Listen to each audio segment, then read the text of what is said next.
ওই যে উনি 3 বছর আগে ইন্তেকাল করা মজলুম জননেতা মাওলানা আব্দুল হামিদ খান ভাসানীকে 79 সালে এসে আবার কবর থেকে জীবিত করে দিতে পারেন যিনি, আমার মনে হয় ওনার চেষ্টা করা উচিত দেশনেত্রী বেগম খালেদা জিয়াকে জীবিত করা যায় কিনা। কারণ আমি নিশ্চিত দেশনেত্রী বেগম খালেদা জিয়া যদি কবর থেকে উঠে এসে আরেকবার দাঁড়াতে পারে, উনি এই 72-এর মুজিববাদী সংবিধানকে ছুঁড়ে মারবেন, সাথে সাথে তার কুলাঙ্গার পুত্র বাংলাদেশের মানুষের সাথে বেইমানি করা জনাব তারেক রহমানকেও ছুঁড়ে ফেলবেন। মাননীয় প্রধানমন্ত্রীকে কুলাঙ্গার বলে গালি দেওয়া, কে এই রাশেদ প্রধান? বাংলাদেশের রাজনৈতিক ইতিহাসে এমন ঘটনা সত্যিই বিরল, যেখানে ক্ষমতাসীন প্রধানমন্ত্রীকে প্রকাশ্যে কুলাঙ্গার বলে গালি দেওয়া হয় এবং তার মৃত মাকে কবর থেকে উঠিয়ে এনে ছেলেকে ছুঁড়ে ফেলার পরিকল্পনা করা হয়। এ যেন রাজনীতির সীমা অতিক্রম করে ব্যক্তিগত আক্রমণ ও ঘৃণার চরম নিদর্শন। তারা আসলে বাকস্বাধীনতার নামে আসলে অপপ্রচার এবং ব্যক্তি আক্রমণকে হাতিয়ার হিসেবে নিয়ে নিচ্ছে। আসসালামু আলাইকুম। যারা এই মুহূর্তে ভিডিওটি দেখছেন, ভিডিওটি প্লে করেছেন, তাদেরকে অনুরোধ করব দয়া করে পুরো ভিডিও সম্পূর্ণ ধৈর্য সহকারে দেখবেন। খুবই গুরুত্বপূর্ণ এবং অত্যন্ত ইম্পর্ট্যান্ট ভিডিও নিয়ে উপস্থিত হয়েছি আপনাদের মাঝে। প্রিয় দর্শক, সম্মানিত বন্ধুগণ, দর্শক শ্রোতা মণ্ডলী, সাম্প্রতিক সময়ে প্রধানমন্ত্রী তারেক রহমানকে নিয়ে জাতীয় নাগরিক পার্টির মুখপাত্র রাশেদ প্রধানের অত্যন্ত আক্রমণাত্মক ও কড়া মন্তব্য রাজনৈতিক অঙ্গনে তীব্র উত্তাপ সৃষ্টি করেছে। রাশেদ প্রধান তার বক্তব্যে প্রধানমন্ত্রী তারেক রহমানকে কুলাঙ্গার এবং লন্ডন থেকে আসা মুফতি বলে সম্বোধন করেছে। তিনি দাবি করেছেন যে তারেক রহমান নিজের দলের ইতিহাস ও নেতাকর্মীদের চেনেন না এবং তার দ্বারা দেশ পরিচালনা অসম্ভব। তবে এই সমালোচনার পিঠেই পাল্টা হিসেবে রাজনৈতিক মহলে নতুন করে আলোচনায় এসেছে নতুন ইস্যু, রাশেদ প্রধানের পারিবারিক ইস্যু। প্রিয় দর্শক শ্রোতা মণ্ডলী, এছাড়াও রাশেদ প্রধানের এই বক্তব্যে চরম চটেছে এবং ক্ষোভ প্রকাশ করছে বিএনপি নেতাকর্মীরা। তারা সকলেই রাশেদ প্রধানের এই দৃষ্টটার শাস্তির দাবি করছে যে প্রধানমন্ত্রীকে নিয়ে এরকম বিতর্কিত মন্তব্য করায় রাশেদ প্রধানের বিরুদ্ধে ব্যবস্থা নেওয়া উচিত বলে দাবি বিএনপি নেতাকর্মীদের। এছাড়াও খোদ প্রধানমন্ত্রী নিজেও ক্ষোভ প্রকাশ করেছে রাশেদ প্রধানের এই বক্তব্যের কারণে। চলুন কথা না বাড়িয়ে বেগম খালেদা জিয়া তারেক রহমানকে নিয়ে কি বলেছিল রাশেদ প্রধান তার বক্তব্যের মাধ্যমে, এবং কেন তার সেই বক্তব্য নিয়ে এত উত্তাপ রাজনৈতিক অঙ্গনে, সেই বক্তব্যটা শুনি এবং কি ধরনের তোলপাড় সৃষ্টি হয়ে গেছে তার বক্তব্যের প্রেক্ষিতে, সেটাও আমরা দেখব, তারপরে কথা বলবো। আশা করি সঙ্গে থাকবেন আপনারা। ওই যে উনি 3 বছর আগে ইন্তেকাল করা মজলুম জননেতা মাওলানা আব্দুল হামিদ খান ভাসানীকে 79 সালে এসে আবার কবর থেকে জীবিত করে দিতে পারেন যিনি, আমার মনে হয় ওনার চেষ্টা করা উচিত দেশনেত্রী বেগম খালেদা জিয়াকে জীবিত করা যায় কিনা। কারণ আমি নিশ্চিত দেশনেত্রী বেগম খালেদা জিয়া যদি কবর থেকে উঠে এসে আরেকবার দাঁড়াতে পারে, উনি এই 72-এর মুজিববাদী সংবিধানকে ছুঁড়ে মারবেন, সাথে সাথে তার কুলাঙ্গার পুত্র বাংলাদেশের মানুষের সাথে বেইমানি করা জনাব তারেক রহমানকেও ছুঁড়ে ফেলবেন। প্রধানমন্ত্রীর বাসভবনের নিচে বাংকার তৈরি করার পরিকল্পনা করা হচ্ছে, সুড়ঙ্গ তৈরি করার পরিকল্পনা করা হচ্ছে। এখন এই সুড়ঙ্গর শেষ মাথাটা কোথায় যাবে?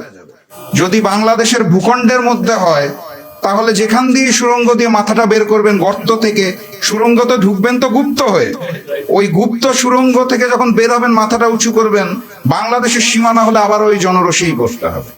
আর যদি এখন সুড়ঙ্গের মুখ যে দিল্লি বা শিলংয়ে পৌঁছায়, তাহলে কি হবে বলতে পারছি না, সেটা আপনাদের কিসমত ভবিষ্যতে বলে দিবে। জুলাই গণ অভ্যুত্থান আমাদের একটা শিক্ষা দিয়েছে নিজেদের ভিতরে, প্রত্যেকটা মানুষের, সেটা হচ্ছে অন্যায়ের প্রতিবাদ করার সৎ সাহস। সেটার প্রমাণ আজকের এই মঞ্চে হয়ে গেছে। আপনারা খেয়াল করেছেন কিনা জানি না, আমাদের বর্তমান সরকার যারা গণভোটকে মানে না, তাদের সাথে যেই সংগঠন আছে সরকারের অংশ, গণ অধিকার পরিষদ, তাদের ছাত্র সংগঠনের সেক্রেটারি এখানে বক্তব্য দিয়ে স্পষ্ট ভাষায় বলে দিয়েছে অন্যায়ের সাথে আমরা নাই। এটাকে বলা হয় হিম্মত, সৎ সাহস, অন্যায়ের বিরুদ্ধে রুখে দাঁড়ানোর যে সাহসটা, যে প্রতিবাদটা, এটা আমাদের আগে ছিল না। এটা আমাদের মধ্যে সৃষ্টি হয়েছে এই জুলাই গণ অভ্যুত্থান থেকে।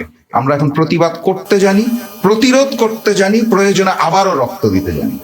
এটা সরকারের জন্য একটা মেসেজ। আজকের এই সমাবেশ থেকে সরকারকে এই মেসেজটা নিতে হবে, না হলে ভবিষ্যতে তাদের জন্য ফ্যাসিস্ট শেখ হাসিনার চেয়েও বাজে পরিণতি আসতে যাচ্ছে। এটা সরকারও বুঝে, এই কারণে আপনারা খেয়াল করে দেখবেন প্রধানমন্ত্রীর বাসভবনের নিচে বাংকার তৈরি করার পরিকল্পনা করা হচ্ছে, সুড়ঙ্গ তৈরি করার পরিকল্পনা করা হচ্ছে। এখন এই সুড়ঙ্গের শেষ মাথাটা কোথায় যাবে? যদি বাংলাদেশের ভূখণ্ডের মধ্যে হয় তাহলে যেখান দিয়ে সুড়ঙ্গ দিয়ে মাথাটা বের করবেন গর্ত থেকে, সুড়ঙ্গতে ঢুকবেন তো গুপ্ত হয়ে, ওই গুপ্ত সুড়ঙ্গ থেকে যখন বের হবেন মাথাটা উঁচু করবেন, বাংলাদেশের সীমানা হলে আবার ওই জনরসেই বসতে হবে। আর যদি এখন সুড়ঙ্গের মুখ যে দিল্লি বা শিলংয়ে পৌঁছায় তাহলে কি হবে বলতে পারছি না, সেটা আপনাদের কিসমত ভবিষ্যতে বলে দিবে। সংগ্রামী সাথী এবং বন্ধুগণ, বক্তব্য দেওয়ার কিছু নাই।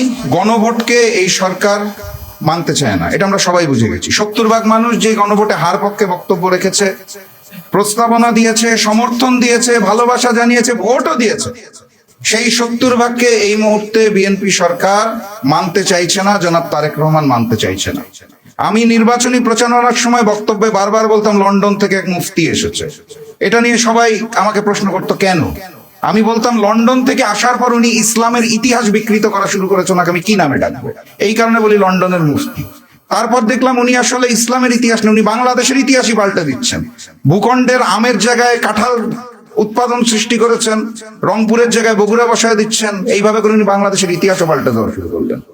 গতকালকে দেখলাম ইসলামের ইতিহাস, বাংলাদেশের ইতিহাস দরকার নাই, জনাব তারেক রহমান নিজের দলের ইতিহাসই তো জানে না।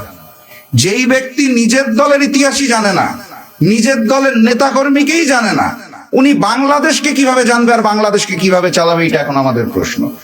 অতএব ওই যে উনি 3 বছর আগে ইন্তেকাল করা মজলুম জননেতা মৌলানা আব্দুল হামিদ খান ভাসানীকে 79 সালে এসে আবার কবর থেকে জীবিত করে দিতে পারেন যিনি, আমার মনে হয় ওনার চেষ্টা করা উচিত দেশনেত্রী বেগম খালেদা জিয়াকে জীবিত করা যায় কিনা।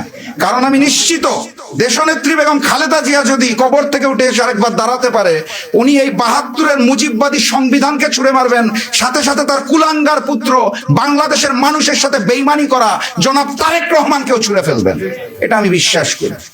আমি আবেদন জানাতে চাই বাংলাদেশের জনগণকে, আজকের যে আলোচনার বিষয়বস্তু করণীয়টা হচ্ছে নতুন গণ অভ্যুত্থান আসতে যাচ্ছে, তার জন্য প্রস্তুতি নিতে হবে। এইটা হচ্ছে আমাদের এখন করণীয়। কারণ দিল্লির পরিকল্পনায় শিলং থেকে ট্রেনিং প্রাপ্ত বাংলাদেশের প্রক্সি প্রধানমন্ত্রী সালাউদ্দিন সাহেবের নির্দেশনায় নতুন বাংলাদেশ চলবে না। কথাবার্তা পরিষ্কার, প্রস্তুতি গ্রহণ করুন। দেখা হবে নতুন গণ অভ্যুত্থানে, দেখা হবে নতুন বিজয়ে। বিজয়ের পথে যাত্রা শুরু, জীবন অথবা মৃত্যু। আসসালামু আলাইকুম। মাননীয় প্রধানমন্ত্রীকে কুলাঙ্গার বলে গালি দেওয়া, কে এই রাশেদ প্রধান? আপনাদের জানতে ইচ্ছা হচ্ছে না? এই রাশেদ প্রধান সেই রাশেদ প্রধান যার বাবা ঢাকা বিশ্ববিদ্যালয়ে 7 খুনের জন্য মৃত্যুদণ্ড প্রাপ্ত হয়েছিলেন 1974 সাল। হাতে জ্বলন্ত সিগারেট এবং বন্দুক নিয়ে একে একে 7 জন শিক্ষার্থীকে হত্যা করে। সেই সময় আওয়ামী লীগের সভাপতি বঙ্গবন্ধু শেখ মুজিবুর রহমান এবং ঢাকা বিশ্ববিদ্যালয়ের ভিসি তারা সবাই নিন্দা জানায় এবং মৃত্যুদণ্ড দেওয়া হয় রাশেদ প্রধানের বাবা শফিউল আলম প্রধানের। কিন্তু বঙ্গবন্ধু সপরিবারে নিহত হওয়ার কারণে এই মৃত্যুদণ্ড আর কার্যকর হয়নি।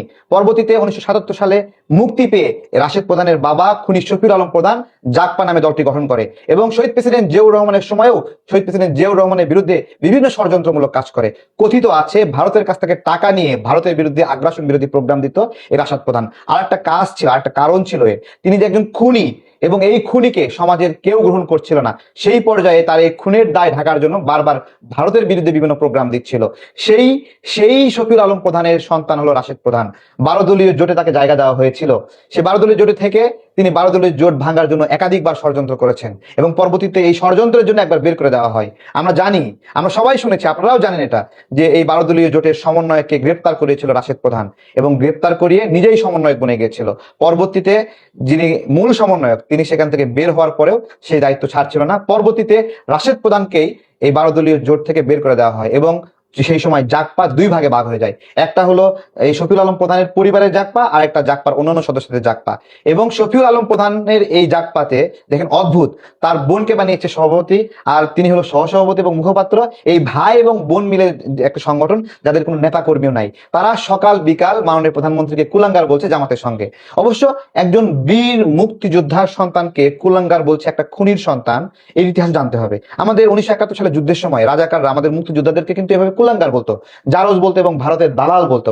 আজকে সেই দল জামাতের সাথে জোটবদ্ধ হয়ে এই শফিউল আলম প্রধান, খুনি শফিউল আলম প্রধানের সন্তান, এই যে তার বোন তাসমিয়া প্রধান সভাপতি, আর হলো সহসভাপতি মুখপাত্র হলো জাগপার এই রাশেদ প্রধান, সে মাননীয় প্রধানমন্ত্রী কুলাঙ্গার বলছে। এরা কি রাজনীতি শুরু করছে? এদের কাছে রাজনীতি মানে হলো সাউয়া ছিঁড়ে ফেলো, এদের কাছে রাজনীতি মানে কুলাঙ্গার, ভারতের দালাল, এদের কাছে রাজনীতি মানে হলো একে ওকে দালাল খেতাব দেওয়া। এবং এই যে এদের আরেকটা নারী নেত্রী ছিল, হ্যাঁ, এই যে এই রাশেদ প্রধানদের মতোই নির্লজ্জ এবং চরিত্রহীন, হ্যাঁ, এবং খুনিদের উত্তরসারী সাউদা বিবি, সে তো একই কাজ করেছে। সে কি করেছে? মাননীয় প্রধানমন্ত্রী এবং তার মেয়ে জাইমান রহমানের ছবি লেগে তাদেরকে স্বামী স্ত্রী পরিচয় দিয়ে যে স্বামী স্ত্রী সিনেমা দেখতে গেছে, এই ধরনের নোংরা কার্যক্রম এই রাশেদ প্রধানরা করছে। আর আমাদেরকে এটা শুনতে হচ্ছে এটাই নাকি বাক স্বাধীনতা। এইটাই যদি বাক স্বাধীনতা হয় তাহলে তাহলে তাহলে সকালে একজন যাই বক্তব্য দেবে, এটা ছিঁড়ে ফেলো, ওটা ছিঁড়ে ফেলো, এটা ওরে মারো, এই মারো, ওই মারো, এইরকম। আর যদি সেখানে যদি তাদের জবাব দিতে আওতায় নিয়ে আসেন তাহলে বলবেন যে এটা এই যে গণতন্ত্র হাই হাই চলে গেল, গণতন্ত্র চলে গেল, হ্যাঁ, বাক স্বাধীনতা চলে গেল। কিন্তু বাক স্বাধীনতা মানে হলো পিতা আর কন্যাকে স্বামী স্ত্রী বলা না। বাক স্বাধীনতা মানে একজন বীর মুক্তিযোদ্ধা স্বাধীনতার ঘোষকের সন্তানকে কুলাঙ্গার বলা না। এই বাক স্বাধীনতার ফাঁসি চাই আমরা। এই বাক স্বাধীনতার নাম বাক স্বাধীনতা। ঢাকা বিশ্ববিদ্যালয়ের শিক্ষার্থীদের হত্যার সঙ্গে অভিযুক্ত, 7 জনকে হত্যার সঙ্গে অভিযুক্ত শফিউল আলম প্রধান, তার ছেলে তো সমাজে মুখ দেখানোর কথা না, সে এখন বুক উঁচু করে চলছে। আর একটা দেশের নির্বাচিত সরকারের প্রধানমন্ত্রী, সদ্য নির্বাচিত, জনগণের দেওয়া ভোটে নির্বাচিত প্রধানমন্ত্রীকে এখন পর্যন্ত তারেক রহমানের কি কি ভুল আপনারা পেয়েছেন? কি ভুল পেয়েছেন? 12 লক্ষ কৃষকের ঋণ মাফ করে দিয়েছেন, এটা কোনো অপরাধ? গ্রামের দুস্থ মহিলাদেরকে ফ্যামিলি কার্ড দিচ্ছে, এটা কি ক্রাইম? কৃষকদেরকে কৃষক কার্ড দিচ্ছে, এটা কি ক্রাইম? এই যে রাস্তাঘাট ফুটপাত হকার মুক্ত করছে, এটা কি কোনো ক্রাইম? তার কোন চেষ্টা এখন পর্যন্ত বাংলাদেশ বিরোধী মনে হয়েছে, যে কারণে রাশেদ প্রধানের মতো খুনির সন্তানরা, শফিউল আলম প্রধান, খুনি শফিউল আলম প্রধানের সন্তানরা আজকে মাননীয় প্রধানমন্ত্রীকে কুলাঙ্গার বলছে? কি অপরাধে? তার কোন কোন কাজ এখন পর্যন্ত আমাদের খারাপ মনে হয়েছে? এখন পর্যন্ত যেখানে চাঁদাবাজি হয়েছে সঙ্গে সঙ্গে গ্রেপ্তার করা হয়েছে, যেখানে খুন হয়েছে খুনিকে গ্রেপ্তার করা হয়েছে। কোন জায়গায় অন্যায়কে প্রশ্রয় দিয়েছেন, যেই কারণে বীর মুক্তিযোদ্ধা স্বাধীনতার ঘোষকের সন্তানকে কুলাঙ্গার বলছে একটা খুনির ছেলে? এটার জবাব আমরা সরকারের কাছে চাই। বাংলাদেশের রাজনৈতিক ইতিহাসে এমন ঘটনা সত্যিই বিরল, যেখানে ক্ষমতাসীন প্রধানমন্ত্রীকে প্রকাশ্যে কুলাঙ্গার বলে গালি দেওয়া হয় এবং তার মৃত মাকে কবর থেকে উঠিয়ে এনে ছেলেকে ছুঁড়ে ফেলার পরিকল্পনা করা হয়। এ যেন রাজনীতির সীমা অতিক্রম করে ব্যক্তিগত আক্রমণ ও ঘৃণার চরম নিদর্শন। জাতীয় গণতান্ত্রিক পার্টি জাগপা এর মুখপাত্র রাশেদ প্রধান সাম্প্রতিক এক বক্তব্যে বলেছেন, আমার মনে হয় তারেক রহমানের চেষ্টা করা উচিত বেগম খালেদা জিয়াকে জীবিত করা যায় কিনা। আর আমি নিশ্চিত বেগম জিয়া যদি জানেন বা কবর থেকে উঠে এসে আরেকবার দাঁড়াতে পারেন, তাহলে এই 72-এর মুজিববাদী সংবিধান তিনি ছুঁড়ে ফেলবেন, সাথে তার কুলাঙ্গার পুত্র তারেক রহমানকেও ছুঁড়ে ফেলবেন। দেখুন, বাংলাদেশের ইতিহাসে বহু কঠিন রাজনৈতিক সময় গেছে, বিরোধিতা হয়েছে, আন্দোলন হয়েছে, ক্ষমতা বদলে গিয়েছে, কিন্তু ক্ষমতাসীন একজন প্রধানমন্ত্রীকে প্রকাশ্যে কুলাঙ্গার বলা এটি নজিরবিহীন। আপনি তাকে পছন্দ নাই করতে পারেন, আপনি বিরোধিতা করতেই পারেন, কিন্তু সমালোচনা করার একটা ন্যূনতম শালীনতা বোধ আছে। অনেকে মনে করেন এই ধরনের বক্তব্য হলো ইচ্ছাকৃত, শুধুমাত্র আলোচনায় আসার জন্য, শুধুমাত্র মিডিয়া কভারেজ পাওয়ার জন্য, উত্তেজনা তৈরি করার জন্য।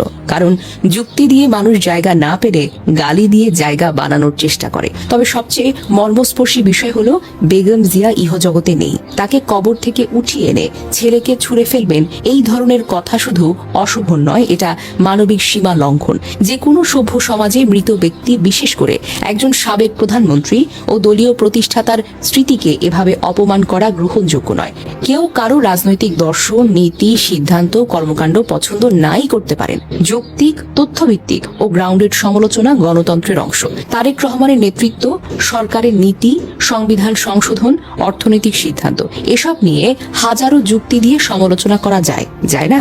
অবশ্যই যায়। কিন্তু সমালোচনার নামে অশ্লীল গালি, ব্যক্তিগত আক্রমণ, মৃত মায়ের অপমান বা ঘৃণা ছড়ানো, এগুলো কোনোভাবেই তো গ্রহণযোগ্য নয়। যদি এটাই সমালোচনা হয়, তাহলে একজন সাধারণ নাগরিককেও কি শুধু ঘৃণা ছড়ানোর জন্য এভাবে আক্রমণ করা যাবে? নিশ্চয়ই না। রাজনীতি হওয়া উচিত নীতি, আদর্শ ও জনকল্যাণের লড়াই। কিন্তু যখন নেতারা একে অপরকে কুলাঙ্গার, প্রক্সি বা দালাল ইত্যাদি বলে গালিগালাজ শুরু করেন, তখন পুরো রাজনৈতিক সংস্কৃতি নিচে নেমে যায়।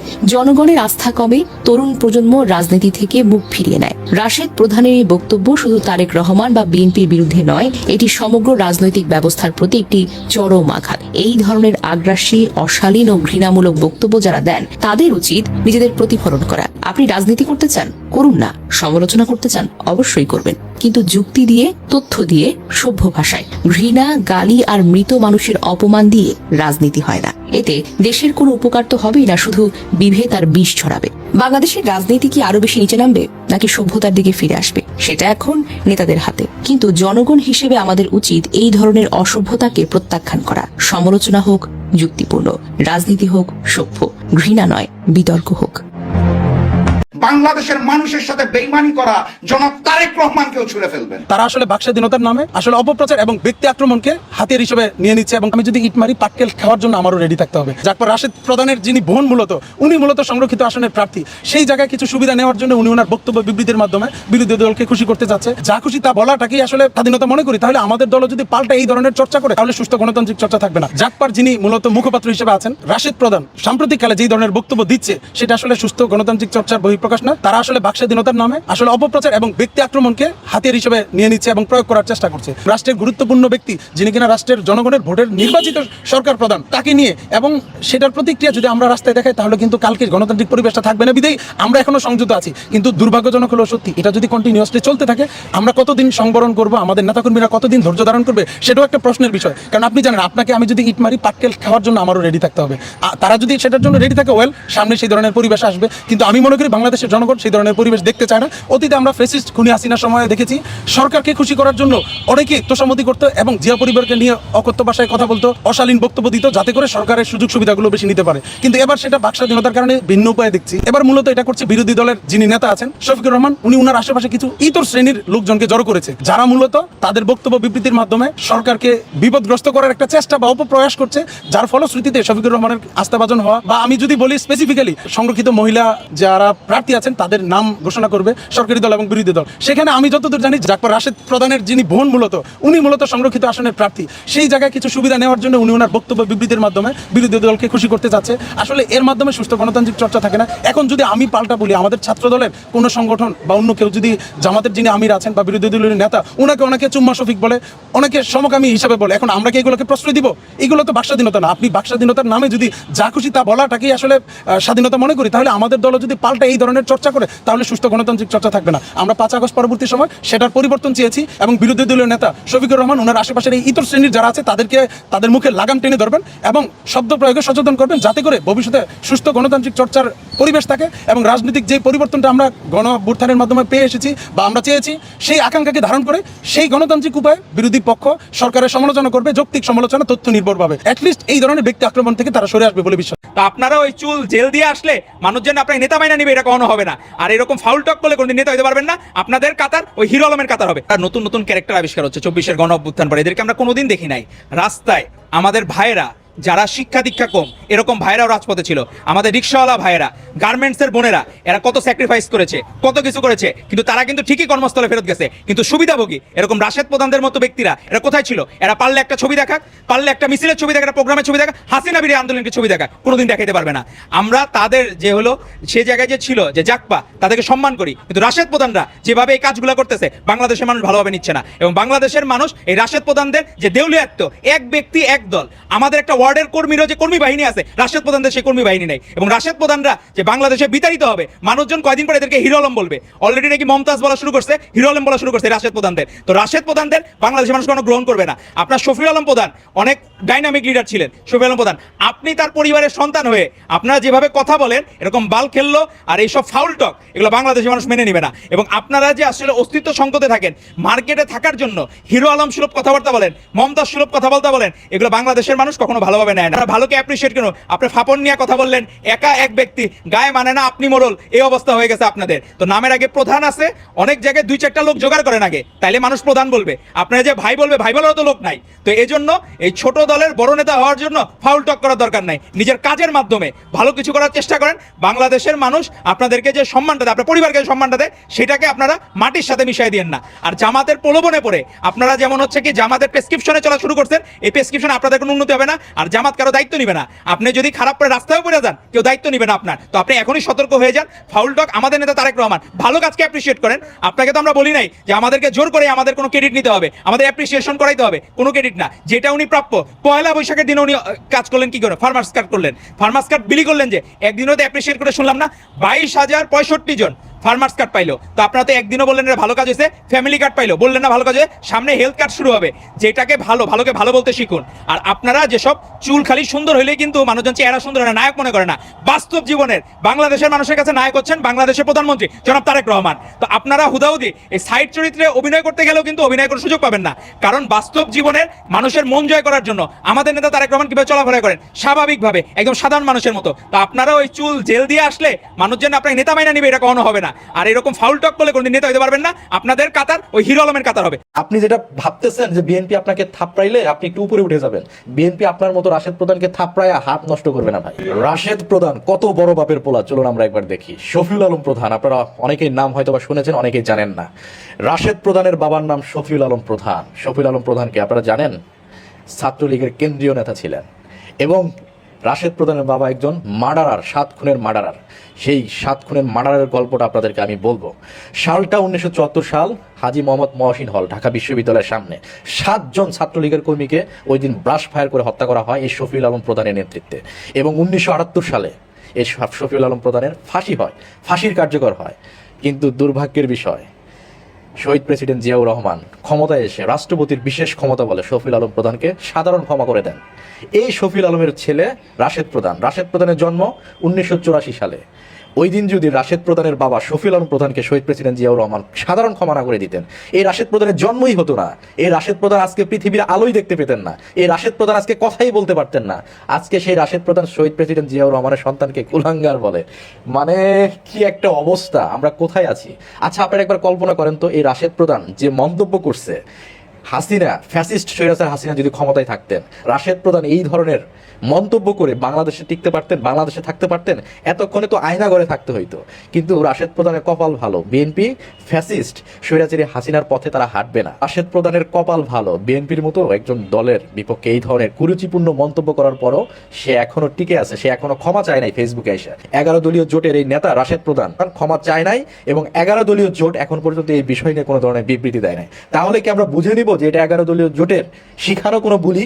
তাহলে কি আমরা বুঝে নিব যে 11 দলীয় জোট যেটা বলতে পারছে না, যেটা করতে পারছে না, সেটা রাশেদ প্রধানকে দিয়ে বলাচ্ছে, করাচ্ছে, যাতে রাশেদ প্রধানের সাথে বিএনপি এমন একটা কিছু করে বসে, সেটাকে ক্যাচ করে, সেটাকে পুঁজি করে 11 দলীয় জোট তারা আন্দোলন করবে?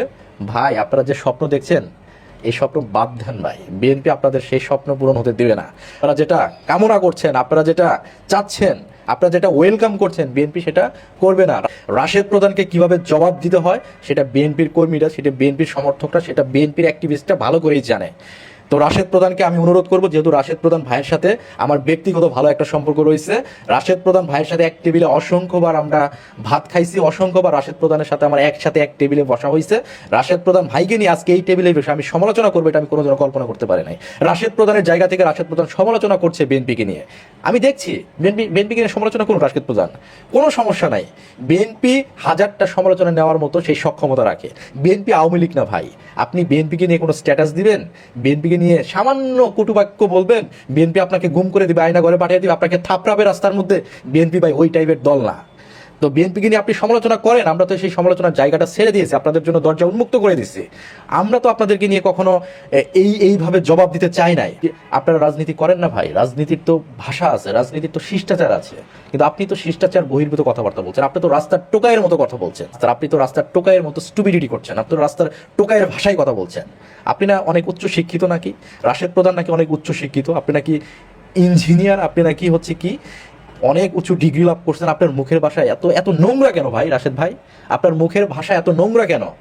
আপনি কি বিএনপিকে অবলা ভাবছেন? আপনি কি বিএনপিকে খুব দুর্বল ভাবতেছেন ভাই? আপনাকে পঞ্চগড় উপজেলার ভোলা থানার একজন বিএনপি সমর্থক আইসা এই ঢাকায় রাজপথে আপনাকে যদি থাপড়াইয়া দেয়, আপনাকে রক্ষা করার মতো, আপনাকে বাঁচানোর মতো কেউ নাই। আপনি কি বিএনপিকে এত দুর্বল মনে হয়?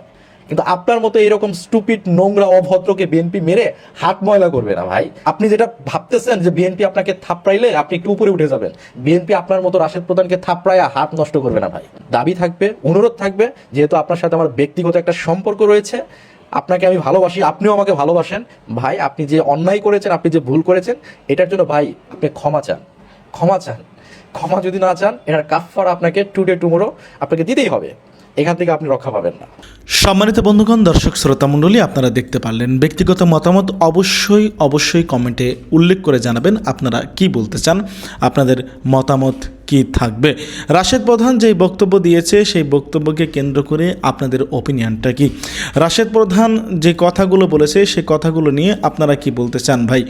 রাশেদ প্রধান যে কথাগুলো বলেছে সেটা আমি বলবো যে ভেবেচিন্তে বলা দরকার ছিল তার। প্রধানমন্ত্রীকে নিয়ে নানা সমালোচনা করতে পারে সে, প্রধানমন্ত্রীকে নিয়ে নানা কথাই বলতে পারে, তবে এভাবে বিতর্কিত মন্তব্য করা তাকে আসলেই আমি বলবো উচিত হয়নি।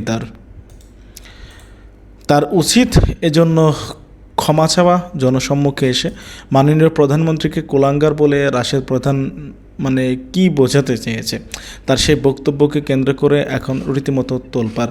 প্রিয় দর্শক শ্রোতা মণ্ডলী, যাই হোক, আপনারা জানাবেন আপনাদের ব্যক্তিগত মতামত, ওপিনিয়নটা। আপনারা কি মনে করেন রাশেদ প্রধানের প্রধানমন্ত্রীকে নিয়ে এই মন্তব্যকে ঘিরে আপনাদের ওপিনিয়নটা কমেন্টে উল্লেখ করে জানাবেন বিস্তারিত। আজকের মতো বিদায় নিতে হচ্ছে আপনাদের কাছ থেকে। দেখা হবে আরও অন্য কোনো একটা ভিডিওতে। আল্লাহ হাফেজ।